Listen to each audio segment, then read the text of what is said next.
Taliwala sa pagpatuman sa enhanced community quarantine, daw na balik na sa normal nga adlaw ang kadalanan sa Davao City tungod sa kauot sa dagan sa trapiko padulong sa downtown area.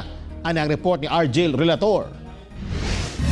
Bayong ang dala ni Welberto Kamahalan nga usa sa mga milinya aron makasulod sa talipapa sa Magallanes Street, Davao City aron mamalengke. Pang-usa ka semana ang iyang pamaliton. Busa sa maong palengke siya, mamalit. Inyagan kay lisod kay sir kay taas kay pila sa palengke. Yes sir, usahon din ako sa isa semana. Dirisab mangompra si Amira nga iyang ipamaligya sa ilang lugar sa Maa. Para lang nga naalay adlaw-adlaw po nga nakuha income ba. Karong adlaw ang schedule sa ilang food and medicine pass nga add number ang last digit.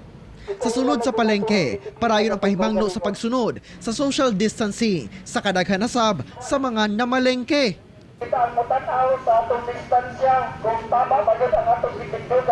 Kung daghan og tao sa palengke, ang MacArthur Highway ug ang Bangkerohan Bridge sab daw sama sa rush hour, human daghan ang mga pribadong sakyanan nga nagdagan.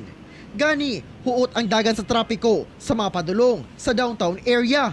Taliwala sa pagpatuman sa enhanced community quarantine adlaw Lunes karon alas 9 sa buntag, ing-ani nakadaghan ang mga sakyanang nagbahis-bahis nga daw normal na nga adlaw.